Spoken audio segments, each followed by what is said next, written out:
Hello, my dear friends. Today I am going to discuss a motion equation with constant acceleration. So don't miss the video. Watch the video till then.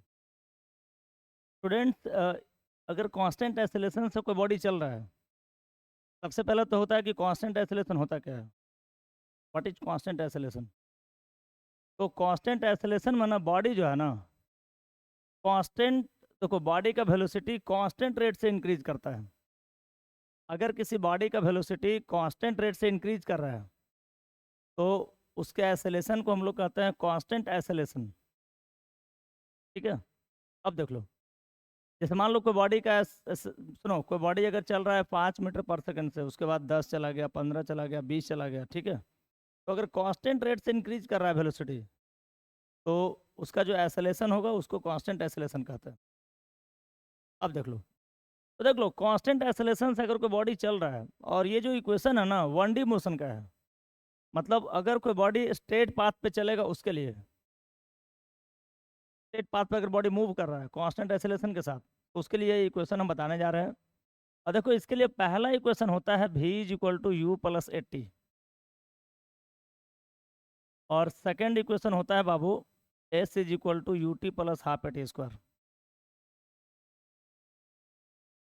और इसका third equation है v square is equal to u square plus 2s. Total इसका 3 equation है, और भी equation होते हैं but 3 important equation है, और आज इसी को हम डिराइव करेंगे कैसे इक्वेशन आता है. क्लियर. अब देख लो, अगर मैं भी का बात करूं बाबू, तो भी क्या है देख लो, वेयर वेयर भी इज इक्वल टू है फाइनल वेलोसिटी.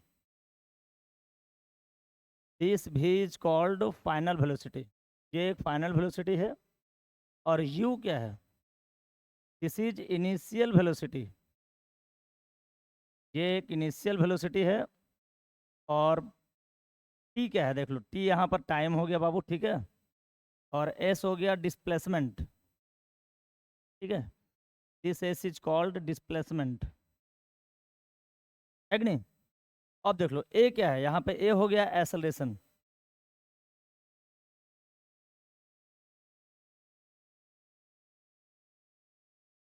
सबसे पहले तुमको टोटल जितने भी टर्म हैं सारे टर्म के बारे में पता होना चाहिए. डिस्टेंस क्या होता है, डिस्प्लेसमेंट क्या होता है, वेलोसिटी, एक्सेलरेशन, है ना, ये सब बेसिक टर्म है. इसका नॉलेज आपको होना चाहिए. अगर ये सब बेसिक नॉलेज है आपको तो फिर इसके इक्वेशन को डिराइव कर लेंगे हम लोग. ठीक है, इक्वेशन को डिराइव करने के लिए हम लोग इंटीग्रेशन का यूज़ करेंगे. तो इंटीग्रेशन का भी एक बेसिक आइडिया होना चाहिए. अगर आपको बेसिक इंटीग्रेशन पता है तो हम लोग आराम से इसको डील कर लेंगे, है कि नहीं. देख लो, तो देखो सबसे पहले जो इक्वेशन है ना, देख लो ये हमारे पास 3 इक्वेशन है. पहला v is equal to u plus 80, s is equal to u t plus half eighty square, और v square is equal to u square plus 2s. Clear. अब इसमें से पहला इक्वेशन को अगर हमको डिराइव करना है, कैसे करते हैं देख लो. ये हमारा है फर्स्ट इक्वेशन. ठीक है, ये हमको डिराइव करना है.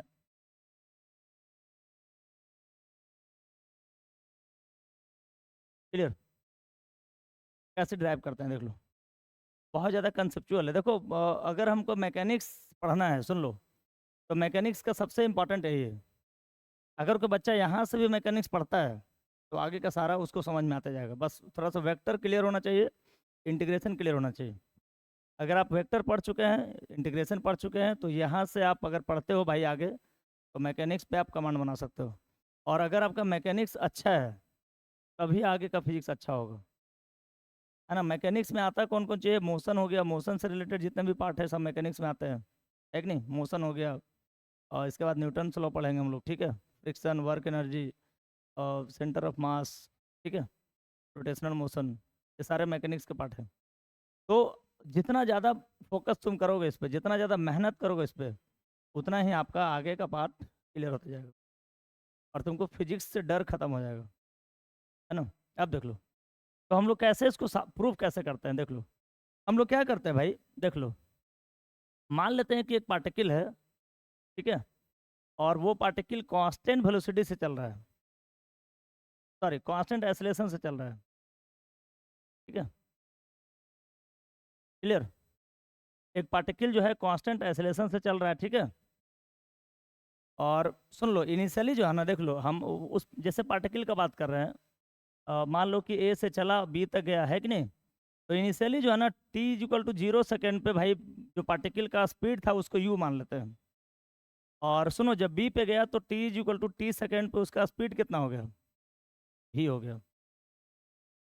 और उसका एक्सेलेरेशन जो है कांस्टेंट था, बॉडी कांस्टेंट एक्सेलेरेशन से चल रहा है भाई, 1D मोशन है तो स्ट्रेट पाथ पे चलेगा, है कि नहीं। अब देख लो, तो सुनो, यहाँ पर हम बात करते हैं यूजिंग इंस्टेंटेनियस एक्सेलेरेशन। देखो, इंस्टेंटेनियस एक्सेलेरेशन के बारे में सबको पता है, ठीक है।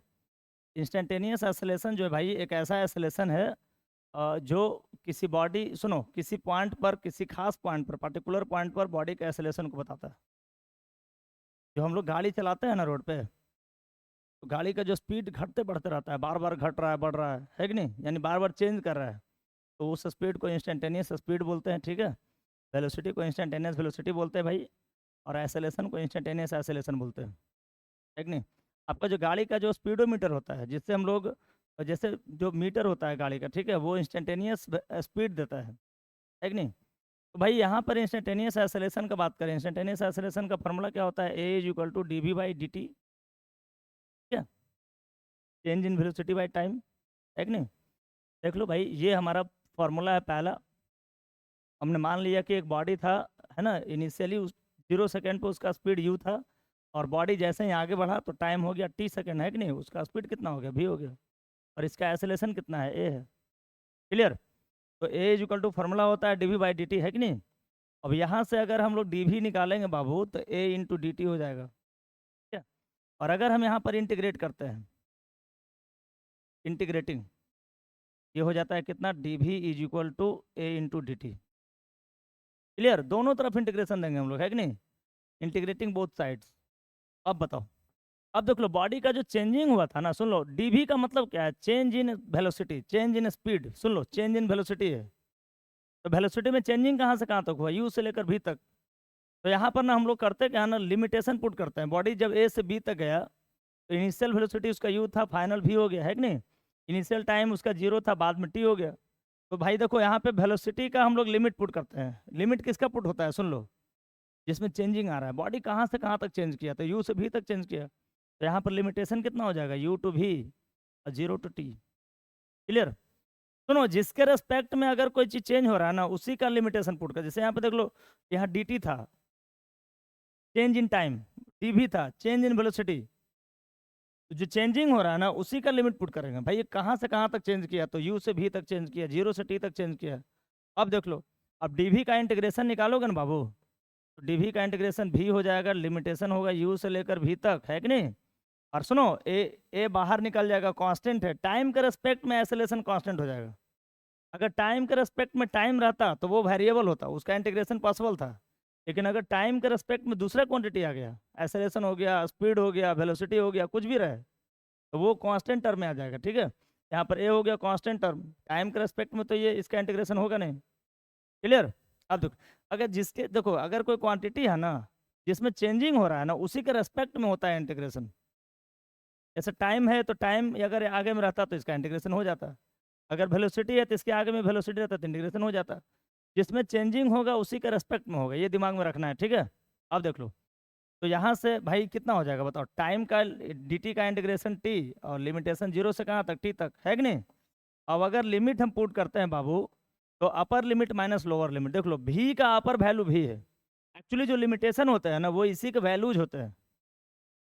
तो भी का अपर वैल्यूज भी और लोअर वैल्यूज यू, है कि नहीं। तो यहाँ पर अगर लिमिट पुट करेंगे तो भी माइनस यू, और ये हो जाएगा आपका ए इंटू टी माइनस 0, है कि नहीं। अपर लिमिट इसका टी और lower limit 0।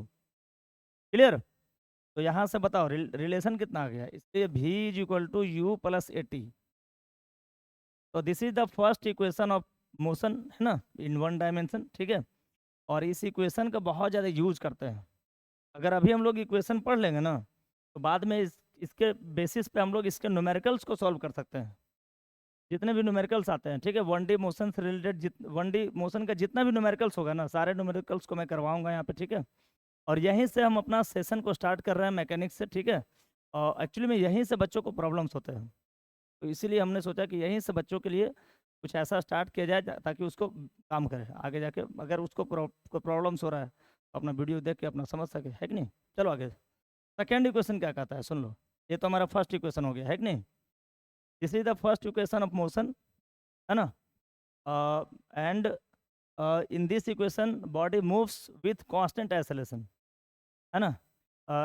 And body moves in straight path. Clear. अब देख लो, ये है हमारा सेकेंड इक्वेशन। सेकेंड इक्वेशन क्या कहता है। सेकेंड इक्वेशन है s is equal to u t plus half a t square. Clear. अब देख लो, बॉडी मूवमेंट किया था ए से बी तक, ठीक है। अभी मैंने फिगर भी बनाया था। तो भाई इनिशियली टाइम इसका 0 सेकेंड था, है कि नहीं। और टाइम आफ्टर टी टाइम हो गया कितना, टी सेकेंड। अब बताओ डिस्टेंस जब बॉडी कवर करेगा शुरू में तो कितना, 0 हो जाएगा। इनिशियल डिस्टेंस तो 0 होगा। बॉडी अगर कहीं से चलना शुरू कर रहा है, हम देखो फिजिक्स में अगर कुछ भी शुरू करते हैं ना तो ओरिजिन से लेते हैं। अगर बॉडी ओरिजिन से चलेगा तो भाई डिस्टेंस तो शुरू में 0 है। बाद में अगर मान लो कि जिस एक्सिस पे जा रहा है, एक्स में गया, बाई में गया, अगर बाई में जाएगा तो सीधे ऊपर जाएगा, एक्स में गया तो हॉरिजॉन्टली जाएगा, है कि नहीं। तो उस कंडीशन के अकॉर्डिंग डिस्टेंस चेंज होगा। After some times, after t times हमारा डिस्टेंस कितना हो गया, एस हो गया। क्लियर। पहले बॉडी का टाइम 0 था, अगर बॉडी ओरिजिन से चला है, ठीक है, तो उसका डिस्टेंस भी 0 होगा और बाद में डिस्टेंस एस हो जाएगा, मतलब कुछ ना कुछ डिस्टेंस कवर करेगा। क्लियर। अब देख लो, और यहाँ पर बॉडी चल रहा है कांस्टेंट एक्सेलरेशन के साथ। किसके साथ चल रहा है भाई, कांस्टेंट एक्सेलरेशन के साथ, है कि नहीं। अब देख लो सिंस, अब देख लो यहाँ पर एक फार्मूला होता है इंस्टेंटेनियस, सुन लो, इंस्टेंटेनियस वेलोसिटी का फार्मूला होता है ds by d T. This velocity is called instantaneous velocity. Clear, है कि नहीं। अब यहाँ पर एक बच्चा सवाल पूछ रहा है, सर देखो दो ही तरह का फार्मूला यूज करते हैं हम लोग। पहला होता है instantaneous acceleration d v by d t, और ये होता है instantaneous velocity d s by d t. Clear. ये दो फार्मूला हम लोग यूज करते हैं बार बार, है कि नहीं। अब तुमको थोड़ा सा दिमाग लड़ाना है भाई कि हमको लाना क्या है, मेरा रिजल्ट क्या चाहिए हमको, है कि नहीं।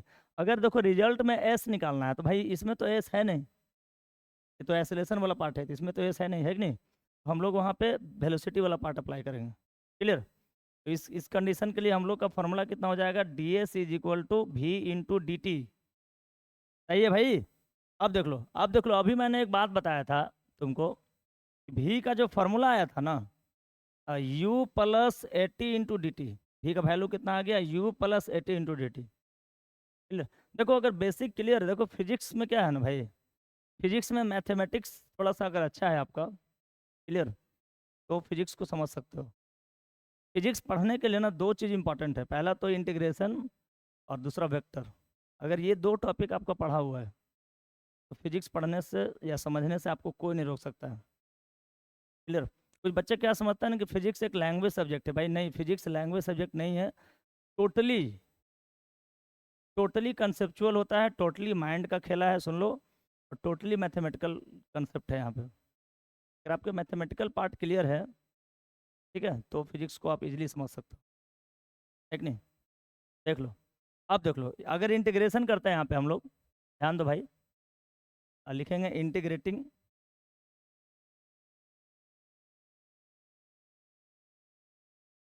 अब बता जब इंटीग्रेशन करेंगे तो ds का इंटीग्रेशन होगा, ठीक है, और ये हो जाएगा u प्लस एटी और इंटू डी टी का इंटीग्रेशन। और ये जो लिमिट होगा ना, देखो टाइम बताओ, डिस्टेंस का लिमिट कहाँ से कहाँ तक हुआ था बताओ, 0 से s तक, तो ये 0 से s तक चला गया, है कि नहीं। और बताओ, और ये देखो टाइम का कहाँ से कहाँ तक आएगा, 0 से t तक। हम बताए थे क्या कि जिसमें चेंजिंग होगा उसी के रेस्पेक्ट में इंटीग्रेशन होता है, उसी का लिमिट पुट करते हैं। यहाँ टाइम में चेंजिंग है तो टाइम का लिमिट पुट होगा, डिस्टेंस में चेंजिंग है, डिस्प्लेसमेंट में चेंजिंग है तो डिस्प्लेसमेंट का लिमिट पुट होगा, है कि नहीं। अब देख लो, अब इसको सॉल्व करेंगे हम लोग। तो बताओ यहाँ से अगर इसका इंटीग्रेशन करते हैं ds का तो s होता है, लिमिट 0 से s तक हो गया, ठीक है। अब यहाँ पर इंटीग्रेशन करने के लिए ना हमको इसको दो पार्ट में ब्रेक करना पड़ेगा। q को dt के साथ करेंगे अलग और at को dt के साथ करेंगे अलग, ठीक है। तो देखो 0 से t तक ये इंटीग्रेशन होगा u इंटू डी टी का पहले, अब प्लस का साइन रहेगा तो प्लस देंगे, माइनस रहेगा तो माइनस देंगे, है कि नहीं।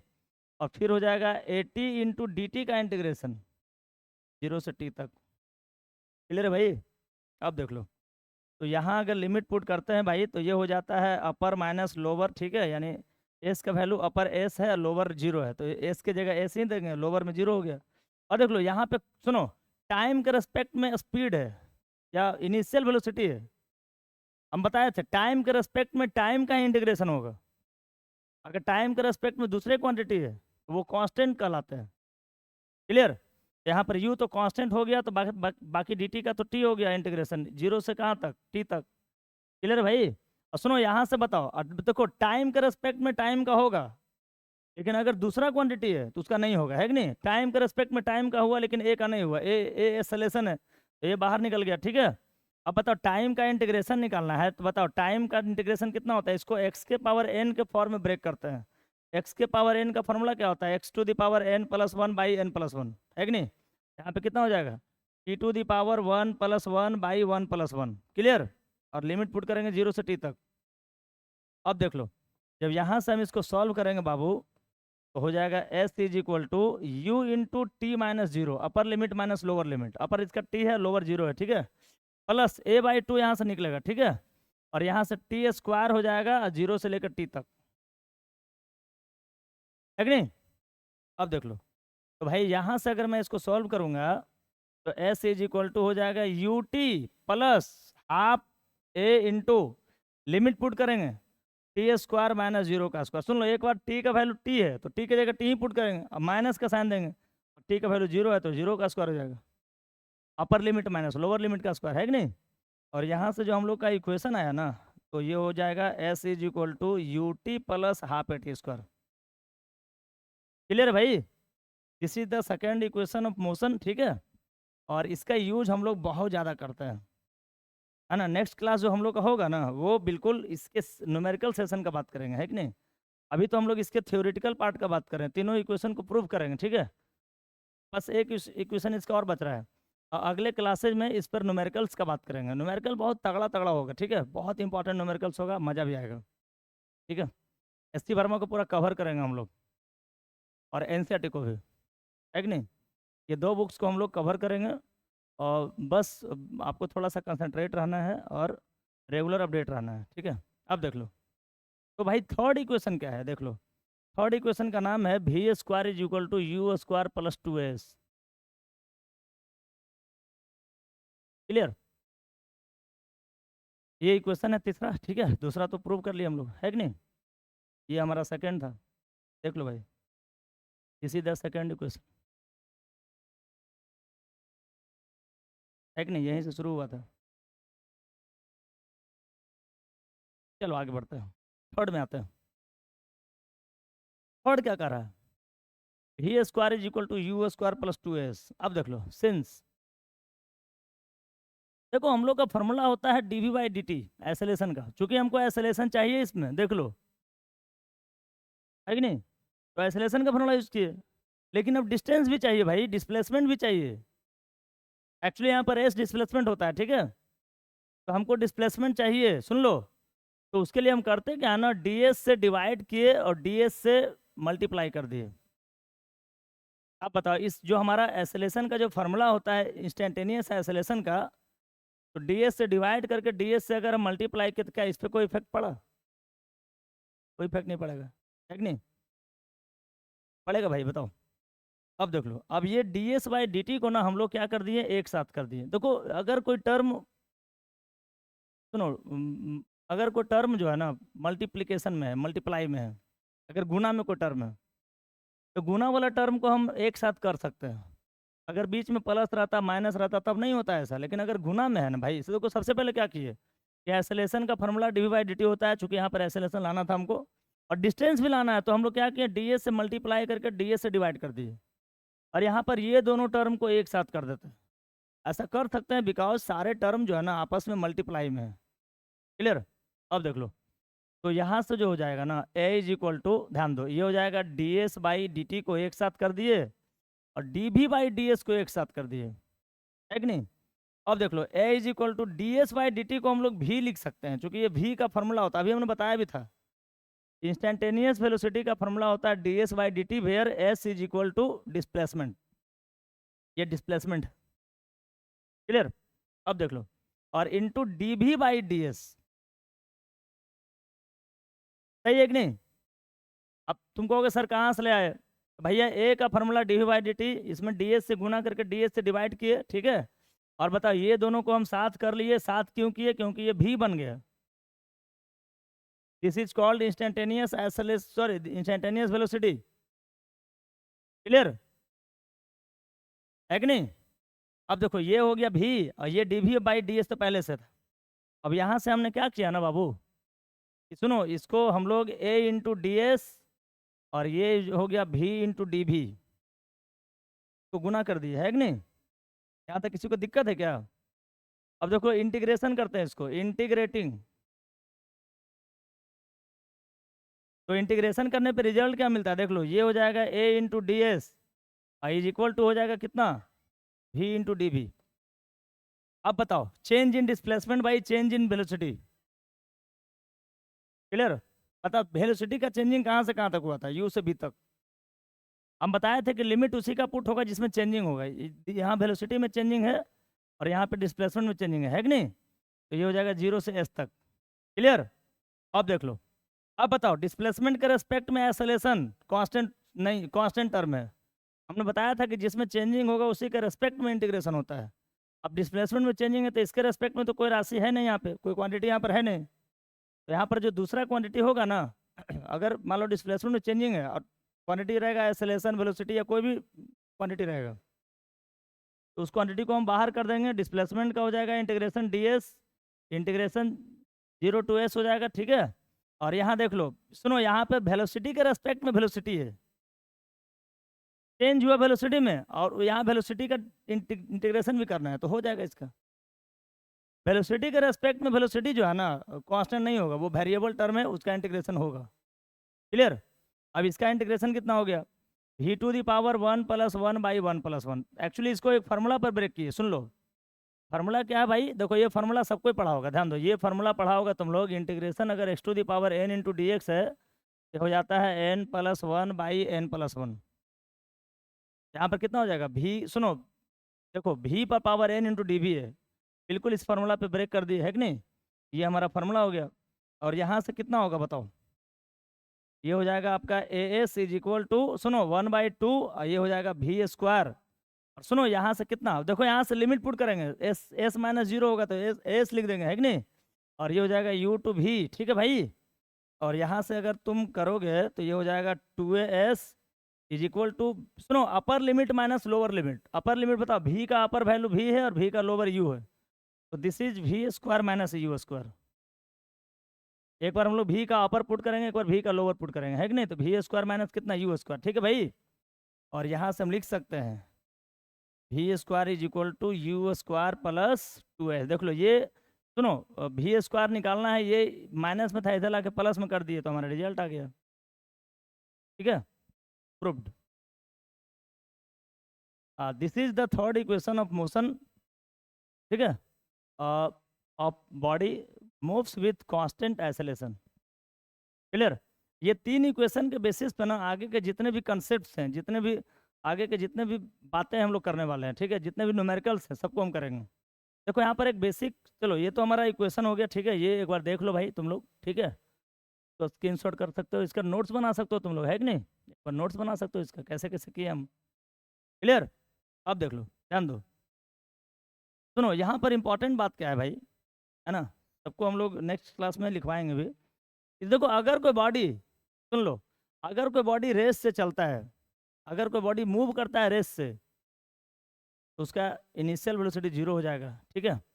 और अगर कोई बॉडी जो है ना रुक गया, स्टॉप कर गया, चल रहा था कोई बॉडी स्टॉप कर गया, या फिर बॉडी में ब्रेक लगा दी, ठीक है, और ब्रेक लगाने से रुक गया, या तो मान लो कि कोई बुलेट था उसको हम कंक्रीट वाल में मार दिए बुलेट को, ठीक है, तो बुलेट जो है ना आगे जाके 0.4 मीटर के बाद रुक गया।